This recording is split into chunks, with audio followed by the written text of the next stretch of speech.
नमस्कार, मैं हूँ doctor Shailendra. The doctor Shailendra show सच तो सच है कार्यक्रम में आप सभी दर्शकों का स्वागत है। इस कार्यक्रम में हम पेश करते हैं हर सप्ताह एक ऐसी हस्ती को जिसे आपने नाम दिया, प्यार दिया और सम्मान देकर बड़ा बनाया।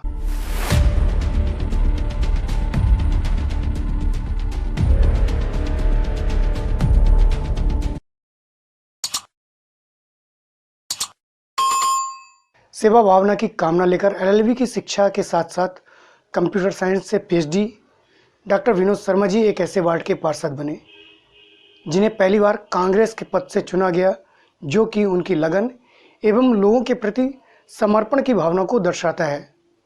आपके राजनीतिक करियर की शुरुआत वर्ष 2011 में विधानसभा युवा कांग्रेस अध्यक्ष के रूप में हुई, जिसके बाद लगातार आपका करियर ग्राफ बढ़ा और वर्ष 2013 में प्रदेश युवा कांग्रेस सचिव बने। साथियों, आज हमारे बीच एक कुशल वक्ता, कुशल नेतृत्वकर्ता एवं जुझारू नेता डॉक्टर विनोद शर्मा जी इस कार्यक्रम में आए हुए हैं, जिनका मैं आज इस कार्यक्रम के माध्यम से स्वागत करता हूं। विनोद भाई जी, आपका इस कार्यक्रम में स्वागत है। नमस्कार, बहुत बहुत धन्यवाद आपने हम। विनोद जी, आज हम बात करेंगे और जानेंगे जीवन के आपके उन पहलुओं को जिन्हें केवल आपने महसूस किया है, और जानेंगे आपके जीवन के अब तक के सफ़र के बारे में। निश्चित तौर पर इसके पहले कि हम शुरुआत करें, आप अपने बारे में कुछ कहना चाहें? बस आपने हमको यहाँ पे अपने शो पे बुलाया। निश्चित तौर पे जैसा कि आपने बताया कि हर सप्ताह एक आप ऐसे व्यक्ति को खोज के बुलाते हो, और आपने यदि मुझको यहाँ बुलाया तो मुझे सबसे पहले आपको आभार देना चाहूँगा कि शायद आपने इस लायक मुझे समझा कि आपने बुलाया।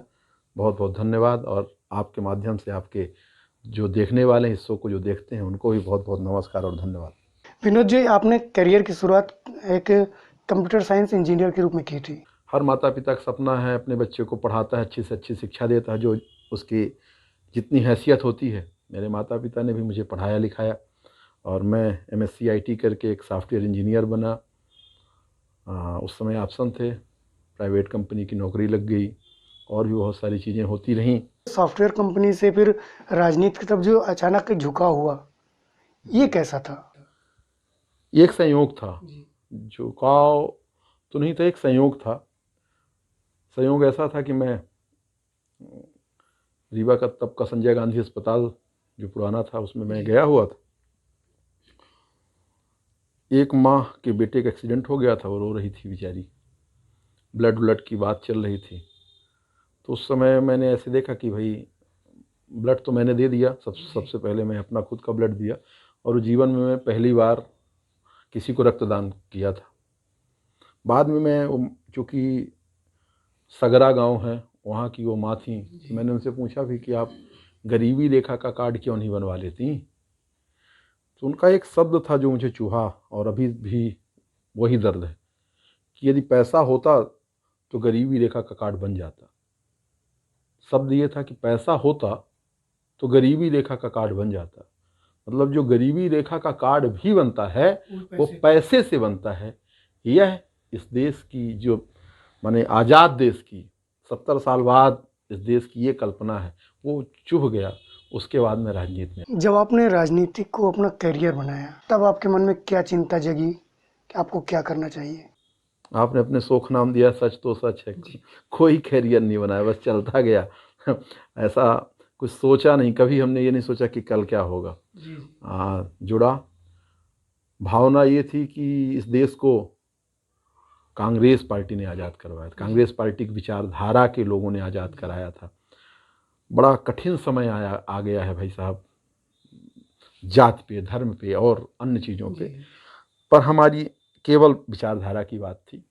तो मैं कांग्रेस पार्टी से ही जुड़ा। बचपन से जब छोटी छोटी क्लासों में था तब हम प्रभात फेरी के माध्यम से हमारा देश कैसा हो, बापू का देश कैसा हो, नेहरू का देश कैसा हो, यही सब पढ़ा। तो वही नेहरू बापू सब चल रहा था, कांग्रेस पार्टी से जुड़ गया।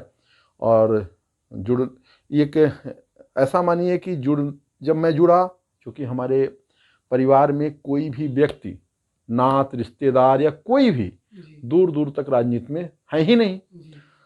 उसी दौरान राहुल गांधी जी का एक कॉन्सेप्ट आया कि नेता पेट से नहीं पेटी से पैदा होगा।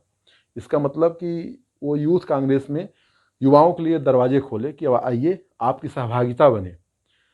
तो संगठन में चुनाव की पद्धति हुई, जो संगठन में चुनाव हुआ तो यूथ कांग्रेस में चुनाव हो गए, तो हमने भी उसमें अपना हिस्सेदारी अपनाई और इस रीवा विधानसभा में यूथ कांग्रेस का अध्यक्ष में प्रथम निर्वाचित अध्यक्ष बना। वही मेरे राजनीतिक जीवन की पहली शुरुआत है। मुझे याद है 11 मई सन 2011। तो उस दौरान कोई घटी घटना जो अभी भी याद आती हो? 11 मई 2011, उस दौरान एक सामान्य घर का लड़का राजनीति में आ रहा था, तो उन लोगों के लिए बड़ी कठिनाई थी ना, जो पहले से जिनकी सब कुछ विरासत राजनीति, हमारे बाद हमारा बेटा बनेगा, बेटे के बाद हमारा वो बनेगा। कुछ बाधाएं भी आई होंगी उस दौरान? सब बाधाएं आती हैं, भगवान उससे कहीं ना कहीं निपटारा कराता है बहुत सारी। ये जरूर था कि ये लड़का अध्यक्ष ना बनने पाए, और हमारे कांग्रेस पार्टी की यूथ कांग्रेस के अध्यक्ष तब यहाँ बड़े बड़े लोग थे, सबको मैं प्रणाम करता हूँ। पर मुझे अब ये समझ में आता है कि जिस प्रकार उन्होंने हमारा एक तरह से विरोध किया या ये कहा कि ये ना बनने पाए, शायद लगता है कि वो आशीर्वाद था। वो जो है जैसे वोटिंग प्रक्रिया थी कि जाओ वोट डालना है, तो अपने घर सबको बुला के लाते, विनोद शर्मा को वोट मत देना। तो नए लड़के सोचते विनोद शर्मा है कौन देखे तो जिसको वोट नहीं देना। जो वोट नहीं, तो हमसे बात करते तो देखते यार ये तो अच्छा लड़का है, इससे जुड़ना चाहिए, तो हो गया जुड़ गए, अध्यक्ष बन गए। जब आपने राजनीति ज्वाइन की, जब आप कांग्रेस में आए, उस दौरान भारतीय जनता पार्टी की सरकार थी, विपक्ष में कांग्रेस सुदृढ़ स्थिति में नहीं थी, तब आपको काफी संघर्ष भी करना पड़ा होगा। अभी भी कर रहे हैं। जब जिस दिन से राजनीति में आए, 2003 से यहाँ भाजपा की सरकार है मध्य प्रदेश में। हम तो 2011 में राजनीति में आए, 8 साल यहाँ पे भारतीय जनता पार्टी की सरकार हो चुकी थी। ये बात भी सत्य है कि जब 2003 में भाजपा की सरकार आई, यदि हम उन छात्र जीवन की याद करें बात, तो तब मैं राजनीतिक व्यक्ति नहीं था, तब मुझे राजनीति से इंटरेस्ट नहीं था।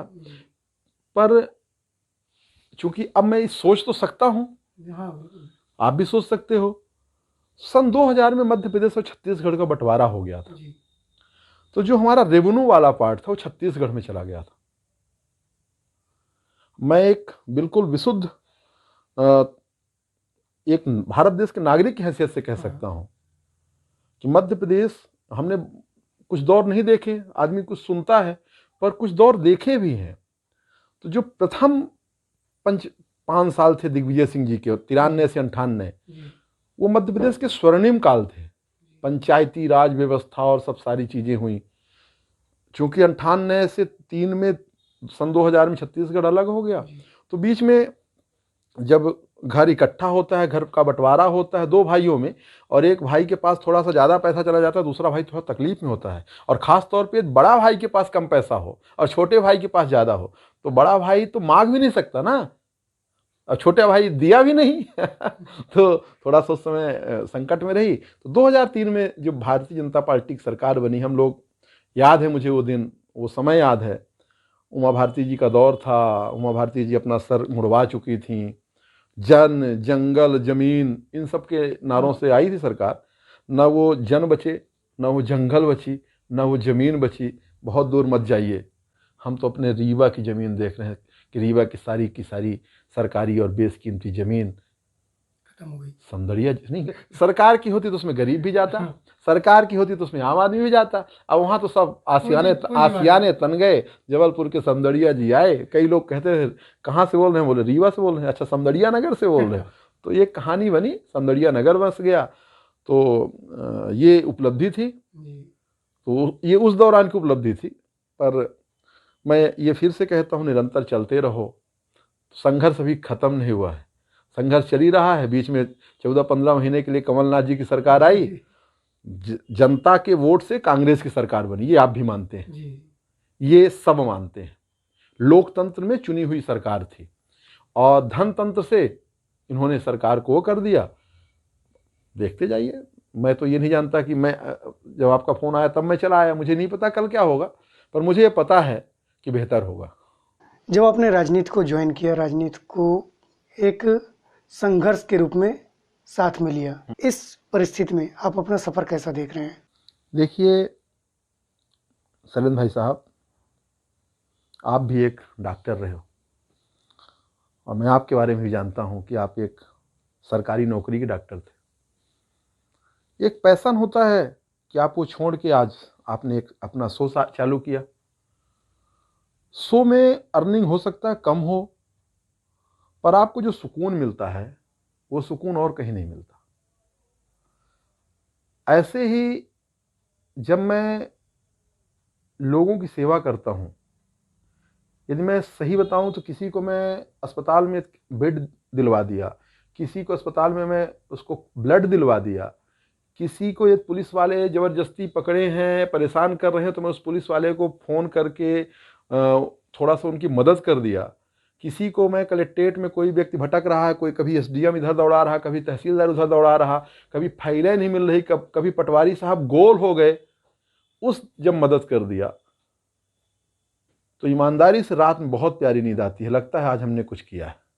तो ये जो नींद की है ना, सुकून की है ना बात, ये हमको इसी में मिलता है।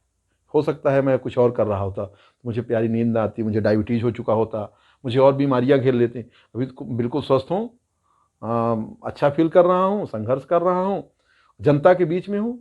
24 घंटे एक ही काम है, सुबह से लेकर शाम तक जनता के बीच में बने रहो। जनता की समस्या हमारी समस्या है और जनता परेशान न हो ये हमको देखना है। राजनीति में ये होना भी चाहिए, हालांकि ये सबको सोचना चाहिए, पर कहीं ना कहीं जो आपने अभी बात कह दी तो राजनीति बिगड़ गई है। कुछ लोग धन तंत्र के कारण, धन के कारण राजनीति की जो शुचिता थी, राजनीति की जो पवित्रता थी, उसको वो इन पिछले 15-20 सालों में जितना हमारा संघर्ष है तब से देख रहा हूँ, इन 15-20 सालों में थोड़ा सा ये धन वाले लोग है ना आए हैं आगे, कहने में सभी पार्टियों में आए हैं। तो यदि ये कहीं ये इससे बचा हो गया तो लोकतंत्र हमारा बचा रहेगा, हम लोग चलते। तो क्या ये उम्मीद की जा रही है कि आने वाला जो समय है बेहतर होगा? देखिए, हर व्यक्ति यही सोचता है कि जो होता है बेहतर के लिए होता है। गीता में भी यही कहा गया है। हम तो भगवान कृष्ण को बहुत मानने वाले व्यक्ति हैं और गीता का एक श्लोक 2 श्लोक डेली पढ़ते हैं।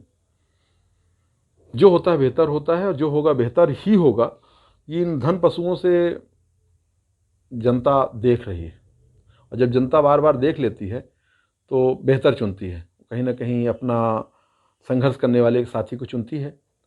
और बीच में कभी कभी हो सकता है चीज़ें अदल बदल जाती हैं, ये लोकतंत्र है, ये कोई राजतंत्र तो है नहीं कि राजा का बेटा ही राजा बन जाए। लोकतंत्र है, कभी कभी टेस्ट के लिए बदल जाता है लोग, पर फिर से अच्छा होगा, ऐसा मेरा मानना है। विनोद जी, आप अभी निवर्तमान पार्षद भी हैं और पार्षद का कार्यकाल किया पूरा जी। उस दौरान घटी कोई ऐसी घटना जो आज भी आपको याद आती हो? हाँ, अभी तो निवर्तमान पार्षद हैं क्योंकि ये जो भाजपा की सरकार चुनाव नहीं करा रही। अब आप देखिए कितनी बड़ी विडंबना है। 2 साल से ज़्यादा कार्यकाल, सभी हमारा नहीं, भाजपा के भी पार्षद हैं। हम तो कहते हैं भाजपा का ही महापौर था और पिछला कार्यकाल 2014 इतना भाजपा के लिए तो पोषित वाला था कि मध्य प्रदेश के 16 नगर निगम में 16 के 16 नगर निगम में महापौर भाजपा के थे।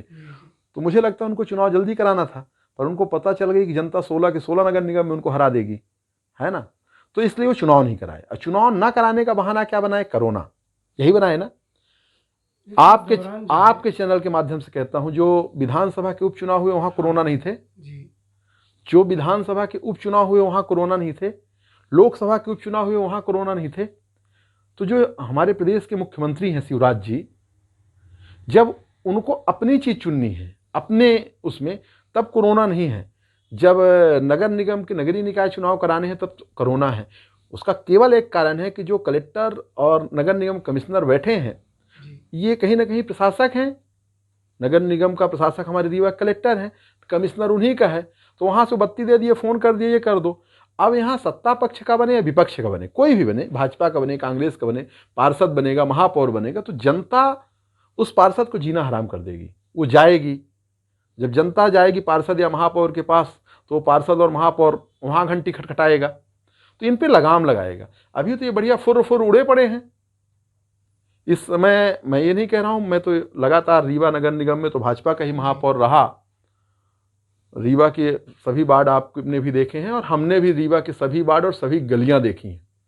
आपने बोला ना कि आपने पार्षद जीवन का एक कोई, तो यहाँ तो बहुत सारे उदाहरण हैं, एक हो तो बताऊं, पर एक आध उदाहरण बड़े बिल्कुल वैसे याद हैं कि जो भूल ही नहीं सकते। वार्ड नंबर 10 की कहानी है, इंजीनियरिंग कॉलेज के सामने शिवनगर, आपको याद होगा, वहाँ आदिवासी बस्ती बसी है। सोचिए कितनी विडंबना है कि एक तरफ ही आदिवासी को भगवान बिरसा मुंडा जयंती मनाते हैं, पूजा करते हैं, 50-50 करोड़ रुपए खर्चा करते हैं, और रीवा में शिवनगर में आदिवासी बस्ती बसी है। पट्टा किसने दिया भैया? कब्जा उनको किसने कराया? नल कनेक्शन उनको किसने दिया था? उनके वोटर आईडी कार्ड किसने बनाया? भाजपा की सरकार थी, तुम्ही ने बनाए होगे। फिर इनको अचानक से वहां पे कोई आया होगा महल वाला, तो उसको उजाड़ने की बात आई।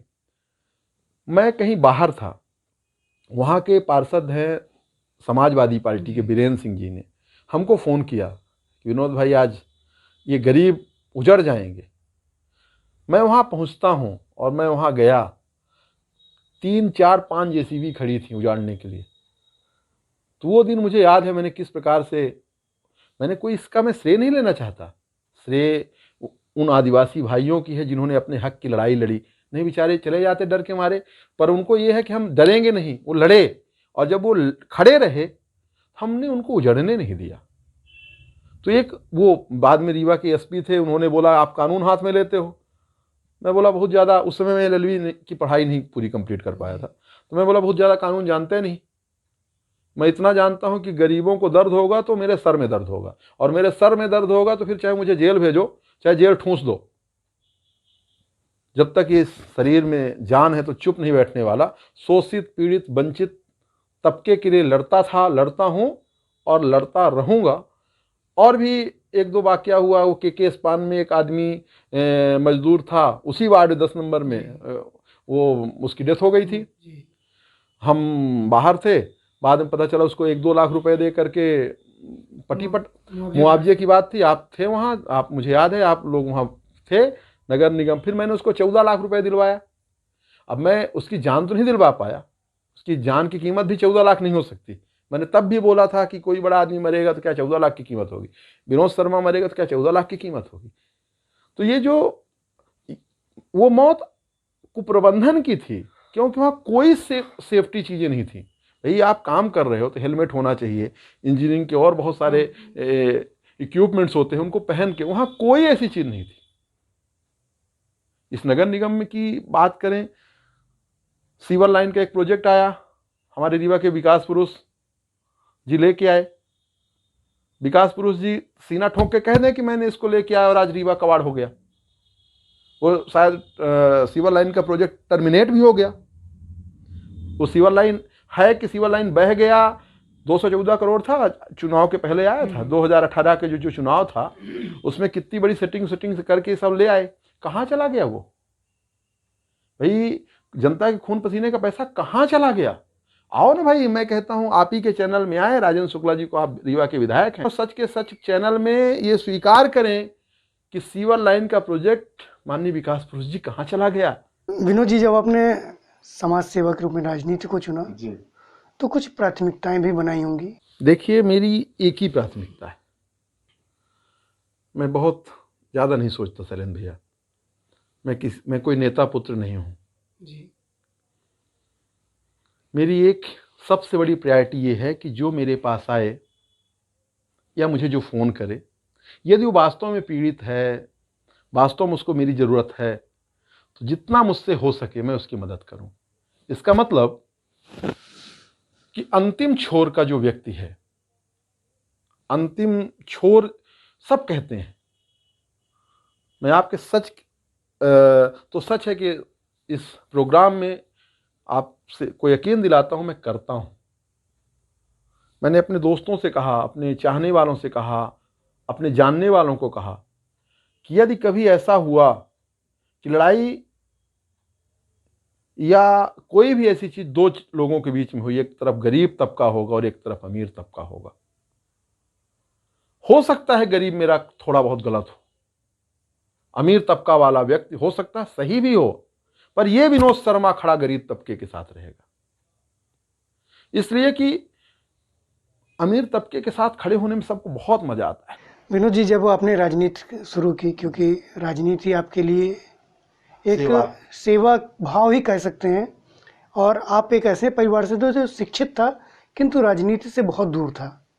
फिर जब राजनीति में आए तो किसी न किसी को आपने अपना आदर्श बनाया होगा, किसी न किसी को अपना गुरु बनाया होगा। देखिए, मैंने जब बहुत पढ़ा, रीवा की बात करें कि रीवा में किसको गुरु माना, या रीवा में मैंने शुरुआती तौर पे राजनीति यदि आप बात करें तो मैंने रीवा में इंजीनियर राजेंद्र शर्मा जी के साथ शुरुआत की राजनीति में। आज भी मेरे लिए वो बड़े भाई हैं, सम्मानित हैं। कभी कभी वो थोड़ा सा अपने दूसरे कामों में ध्यान देते हैं, तो मैं थोड़ा, अब चूँकि हमारे पास कोई काम नहीं, हमारा कोई व्यापार नहीं, ना मैं कोई बिल्डर हूँ, ना ठेकेदार हूँ, ना मेरे पास कोई और काम, मेरे पास एक ही काम है, मेरी सेवा। सबके पास अपने अपने भी काम है, किसी के पास कोई ठेका है, किसी के पास कोई। फिर मैं रीवा में एक किसान पुत्र, संघर्ष का पुत्र सुखेंद्र सिंह बन्ना है, पूर्व विधायक हैं मऊगंज के, मैं उनके साथ जुड़ा। इसलिए जुड़ा कि मैंने देखा कि मेरी और उनकी सोच मिलती है। वो भी अंतिम तबके के लिए काम करते हैं और उनका पैमाना बड़ा है, मेरा पैमाना छोटा है। उनके साथ हम बोले कि इनको अपन मानते हैं, इनके साथ काम करते हैं। पर जब एक आदर्श गुरु की बात आती है जी, तो मैं जितना भी पढ़ा और जितना भी मैं जाना, जितना मैंने सोचा, मेरे पास केवल एक शब्द है कि राजीव गांधी जैसा अद्वितीय व्यक्ति इस दुनिया में अब वो नहीं है। पर इस देश को, जो आपको याद होगा 80 और 90 का दशक, मैं खुली चुनौती दे सकता हूं भारतीय जनता पार्टी के किसी भी विद्वान को, किसी भी, 80-90 के दशक में ये भारत देश 21वीं सदी की ओर जा रहा था। हम सुपर कंप्यूटर की बात करते थे, हम चांद की बात करते थे, हम मंगल की बात करते थे। हमारा विश्व में आर्थिक तौर पे हम सबसे उदीयमान देश के रूप में जाने लगे कि हमारी जो आर्थिक नीतियां हैं, आर्थिक शक्तियां हैं, ये अमेरिका, चाइना, रूस, जापान, भारत, ये देन जो है ना, ये राजीव गांधी जी की देन है। मैंने पढ़ा है, अमेरिका के राष्ट्रपति जी कहते थे कि इस राजीव गांधी से डरो। उनका एक वाक्य है, ये भारत देश एक समय ऐसा हुआ कि पॉपुलेशन प्रॉब्लम, जनसंख्या समस्या के बारे में जब हम लोग भी पढ़ते थे, आपने भी पढ़ा होगा, निबंध तक लिखने वाले पॉपुलेशन प्रॉब्लम। तो राजीव गांधी जी को अमेरिका के राष्ट्रपति ने कहा था कि उस देश के प्रधानमंत्री हैं जहां की जनसंख्या ही अभिशाप है, नियंत्रण से बाहर हो रही है। उसके लिए तब संजय गांधी जी को बड़ा दोष दिया गया जब वो नसबंदी वगैरह चीज ले आई। उसमें मैं नहीं जाना चाहूंगा क्योंकि उधर लंबा हो जाएगा। मैं एक पॉइंट में लाके अपनी बात खत्म करूंगा इस बिंदु पर कि राजीव गांधी जी ने वहां पे बोला कि सीनेट पे बोला कि मैं उस देश का प्रधानमंत्री हूं जहां अभिशाप नहीं है, भारत देश, हमारी जनसंख्या वरदान है। और उन्होंने वहां से आते ही भारत देश में सबसे पहले यदि कोई एक मंत्रालय बनाया, उसका नाम रखा मानव विकास संसाधन, ह्यूमन रिसोर्स डेवलपमेंट। वो मिनिस्ट्री बन गई MHRD। तो उन्होंने, क्योंकि वो जानते थे कि यदि हमारे घर में 5 बच्चे हैं, निश्चित तौर पे यदि जमीन कम है तो बच्चे हमारे लिए थोड़ी मुश्किल होंगे, पर यदि 5 हमारे कुशल, कोई इंजीनियर, कोई डॉक्टर, कोई वकील, कोई साइंटिस्ट, कोई कुछ बन जाए, तो ये 5 तो कमाएंगे ना, ये क्रांति ला सकते हैं। तो ये जो भारत देश के लिए उन्होंने एक सपना सजोया ना, इस सपने को यदि ये जी लिया जाता, नरसिम्हा राव जी ने किया, मनमोहन सिंह जी ने किया, अटल बिहारी वाजपेयी जी ने किया। मैं भूल जाता हूं कभी कभी कि मैं कांग्रेसी हूं, सच को सच कहने मुझे कोई दिक्कत नहीं है, पर वर्तमान में जितना हम पीछे चले गए, हमारे माता पिता या उस दौर के माता पिता ने अपने बच्चों के लिए क्या ख्वाब देखे, क्या सपने देखे, आज हम लोग क्या ख्वाब देखेंगे और आने वाली पीढ़ी क्या ख्वाब देखेगी। आज हम भुखमरी में विश्व के 101वें नंबर पे आ गए। हम नाम बदलने की राजनीति को बहुत तेजी से ऐसा बढ़ाते हैं जैसे नाम बदल, अरे भाई मेरा नाम विनोद शर्मा है, मेरा नाम मुकेश अंबानी कर दोगे तो मैं क्या बन जाऊंगा। व्यक्तित्व और कृतित्व के दम पर आप आगे बढ़ सकते हो, नाम बदलने के दम पर आगे नहीं बढ़ सकते। ऐसा यदि इस भारत देश का खोजी व्यक्ति था तो एकदम neutral, non political, but Bharat देश का सबसे यंग पीएम, सबसे युवा प्रधानमंत्री राजीव गांधी जी थे। तो मैं कहीं ना कहीं यदि भगवान को मानता हूं, भगवान की पूजा करता हूं, तो मेरे मन में, मेरे मस्तिष्क में, मेरे दिल और दिमाग में एक कोने में पूजा मैं राजीव गांधी जी की भी करता हूं। विनोद जी, आपने करियर निर्माण को लेकर भी काफ़ी काम किया। जी, ये सबसे पहले सब चीज़ें पता कहाँ से लगा लेते हैं आप? चीज़ें आप मेरे बारे में बहुत चीज़ें पता कर लिए हैं। मैं ये चाहता हूँ, देखिए हर व्यक्ति का एक सपना है, मेरा भी एक सपना है। मुझे बड़ा कष्ट होता है जब कोई कहता है कि रीवा का युवा कोरेक्स में 1 नंबर, जी। रीवा का युवा नशा में 1 नंबर, रीवा का युवा 1 नंबर का गंजेड़ी और 1 नंबर का नशेड़ी। मुझे बहुत कष्ट। गंजेड़ी और नशेड़ी कैसे कभी इस रीवा में मॉडल स्कूल में राजेंद्र शुक्ला जी पढ़े, मॉडल स्कूल में राजेंद्र शर्मा जी पढ़े, मॉडल स्कूल में अभय मिश्रा जी पढ़े, मॉडल स्कूल की पता नहीं कितनी पौध है। ये मॉडल स्कूल में पढ़ने वाले लोग कभी इंजीनियर बनते थे, कभी डॉक्टर, कभी साइंटिस्ट, कभी कुछ, और मॉडल स्कूल में आज पढ़ने वाले लड़के नशेड़ी और गजेड़ी बन रहे। ये जो क्वेश्चन है ना, ये जो पीड़ा है ना, रीवा का जो युवा है, कई युवा सुन रहे होंगे, भैया माफी मांगता हूं आप सबसे, जो चाय बार के सामने खड़े रहते हैं, सुट्टा बार के सामने, इन रीवा के युवा को कभी चाय और सुट्टा बार के सामने नहीं, आईटी पार्क के सामने खड़ा होना चाहिए। क्यों राजेंद्र शुक्ला जी ने एक ऐसा सपना नहीं देखा कि रीवा को आईटी पार्क और आईटी हब बना दे? कभी आप उनसे पूछना राजेंद्र शुक्ला जी से, मैं जब वो उद्योग मंत्री और ऊर्जा मंत्री वो हुआ करते तो विनोद शर्मा जी उनसे निवेदन किए पर्सनली मिलके कि भैया इस रीवा को एक आईटी हब दे दो, ग्वालियर और इंदौर। तो यार आप रीवा, भाई मैं कहता हूं रीवा की कोई उपलब्धि तो आप बताओ। रीवा में आपने इस बार मंत्री नहीं रहे, 15 साल आप मंत्री रहे, आपके 15 साल के मंत्री भाई किसी ने जेपी सीमेंट दे दी, किसी ने अल्ट्राटेक दे दी, किसी ने वीटीएल दे दिया, किसी ने यूनिवर्सिटी दे दिया, किसी ने इंजीनियरिंग कॉलेज दे दिया, किसी ने मेडिकल कॉलेज दे दिया, सब दिए ना। आपने क्या दिया? सीवर लाइन, कचरा प्लांट। ये आप एक उपलब्धि वो लेते हैं सोलर प्लांट की, दिया। सोलर प्लांट की उपलब्धि आपके चैनल के माध्यम से कह रहा हूं, राजेंद्र शुक्ला जी को दिया। राजेंद्र शुक्ला जी और रीवा के लोग बता दें, यदि वहां 100 लोग भी रीवा के लोग रोजगार कर रहे हो, 100 लोग, रीवा को सोलर प्लांट दिया। इसके लिए रीवा में सोलर प्लांट बना कि रीवा की बिजली से मेट्रो चल जाए दिल्ली। कम से कम 2 रुपए यदि प्रति यूनिट रीवा में बिजली अन्य शहरों की तुलना में कम हो, तब तो आप उपलब्धि ले लो भैया। होना चाहिए ना भाई। हिमाचल में सेव होता होगा तो रीवा में सेव 100 रुपए किलो है, तो मैं दावे के साथ कहता हूं 40 रुपए होगा। माता पिता अपने बच्चे को ज्यादा देंगे नहीं देंगे भैया? तो यदि रीवा में आप उपलब्धि ले रहे हो तो कुछ तो रीवा वालों को दे देते कि रीवा में आपने दे दिया कोरेक्स, गांजा। नशेड़ी और गजेड़ी बनाया किसने, ये एक मूल सवाल है। इस रीवा को कहते हैं रीवा चला महानगर की ओर, चैन स्नैचिंग, आए दिन मर्डर। रीवा में कम से कम 1000 से ज्यादा लोगों के हाथों में पिस्टल है। ये पिस्टल कहां से आ रही? तो रीवा सावधान लोगों का क्यों नहीं बचा? आप तो एक सावधान नागरिक थे। तो क्या ये युवा भटक रहा है? युवा को भटकाया जा रहा है वोट बैंक के चक्कर में, क्योंकि हम युवा को लालीपाप दे देते हैं। युवा को हम यदि उसकी गाड़ी में पेट्रोल और मोबाइल में डेटा दे देंगे, कहीं ना कहीं से हम उसको विकलांग बना रहे हैं, उसको रोजगार नहीं दे रहे हैं।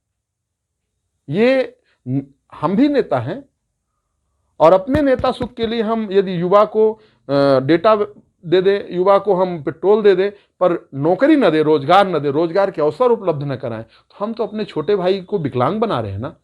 मैं चाहता हूं कि मेरा छोटा भाई पढ़ लिख के इंजीनियर बन जाए, डॉक्टर बन जाए। विनोद जी, आपने लगातार काम किया है लोगों के बीच में और कुछ योजनाएं भी बनाई होंगी, कि आगामी योजनाएं आपकी क्या होंगी और खासकर युवाओं के लिए? देखिए, इस रीवा में बहुत संसाधन है। इस रीवा में इतना संसाधन है कि हमारे इस विंध्य के संसाधन को उपयोग करके, भाई सिंगरौली हमारे रीवा संभाग के अंतर्गत है, कभी शिवराज सिंह जी सिंगरौली को सिंगापुर बना रहे थे, तो हमारे संसाधन का उपयोग करके आप अन्यत्र ले जा रहे हो। तो मैं कहता हूं कि आप रीवा में एक ऐसा, चलो एक कॉल सेंटर बना देते, आईटी पार्क बना देते और उद्योग लगवा देते। उद्योग मंत्री भी थे जी। कुछ ना करते। शिवराज सिंह चौहान जी मुख्यमंत्री थे, उनसे 10,000 करोड़ रुपए ले आ लेते, भैया कम से कम 10,000 करोड़ दे दो, हम रीवा को, एक रीवा संभाग है। तो जानते हैं ये क्या बोलेंगे, रीवा पहले कभी ऐसा दिखता था फिर ऐसा दिखने लगा।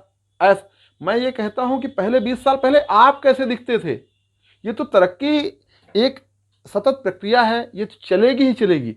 हमको प्रश्न हमारा ये है, प्रश्न आप कर रहे हैं पर आपके चैनल के माध्यम से हमारा प्रश्न ये है, क्योंकि सरकार उनकी है, जिसकी सरकार प्रश्न उनसे, कि इस रीवा को, रीवा के हमारे युवाओं को जो हमारा बेहतर भविष्य है, आपने उनको ऐसा कोई चीज़ संसाधन क्यों नहीं मुहैया कराए कि वो भी चलो हम चले आगे अपने वो सपने तय कर सकें। ये नहीं किया। तो यदि मैंने कभी सपना नहीं देखा है, पर यदि ईश्वर के आशीर्वाद से कभी मैं कुछ बनता हूं या कुछ मैं ऐसा पहुंचता हूं वहां तक, या हमारी सरकार आती है,